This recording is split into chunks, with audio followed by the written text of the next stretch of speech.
Androantsika dia araka amin'ny narindra iresaka momba ny atao hoe culture intercalaire. Ny atao hoe culture intercalaire moa zany dia fambolena fanelanelana ao anatin'ny parcelle anankiray. Zany hoe misy fambolena ohatra hoe anankitelo fa verina intelo ao anatin'ny parcelle anankiray. Ohatra amin'izany ohatra hoe salady, courgette, angivy. Dia miverina salady, courgette, angivy indray. Ohatrany ahoana moa zany ny fomba fanaovana an'izany culture intercalaire zany raha ohatra hoe hazavaina misimisy. Ny fomba nanaovana azy dia naka plate-bande anankiray izay mirefy 1m20 fois 10. Io plate-bande io asiako volon-karazany anaky-efatra. Dia ny fanaovako azy nataoko katsaka voalohany dia manaraka azy letchis dia manaraka azy courgette dia naveriko ohatr'izay ary ny sisiny nasiany sisiny anankiroa dia nasiako tongolo.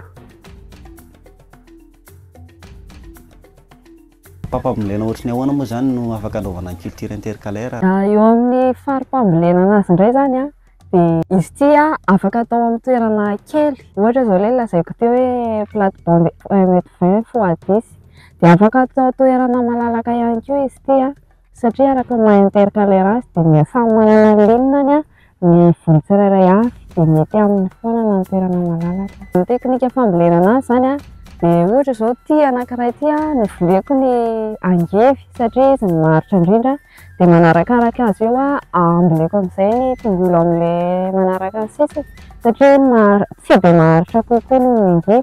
Ary ny farany ilay volo tsy maharitra indrindra no amboleko dia ny katsaka satria ny katsaka vetivety amin'izy ireo no dia mamokatra.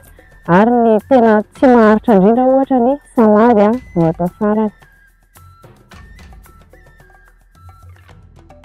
Inona ary ny tombontsoa hitanao tamin'ny fampiarana an'ilay resaka culture intercalaire? Dia ny voalohany indrindra dia manatsara ny tany izy io satria mitsiron'ny azon'ny zavamaniry anankiray izay tsy ilain'ny zavamaniry anankiray ilain'ny zavamaniry anankiray. Ary manaraka an'izany eo amin'ny resaka vokatra. Ny vokatra azo avy amin'io dia tsy indray mandeha ianao mihety fa mihety ianao amin'ilay volo tsy maharitra. Dia manaraka azy ianao afaka mihety indray amin'ilay volo maharitraritra dia misy volo tena maharitra eo afaka hitazana foana mandavantaona. Inona indray ny hitanao nansarotra tamin'ny fanatanterahana ny culture intercalaire? Nansarotra indray voalohany indrindra eo amin'ilay famantarana hoe ity fambolena ity fianakaviana io. Dia izany hoe mila fianarana kely izany eo amin'ilay famantarana anazy sy ny famantarana ny karazany hoe ity karazana volo izao ity karazana volo izao.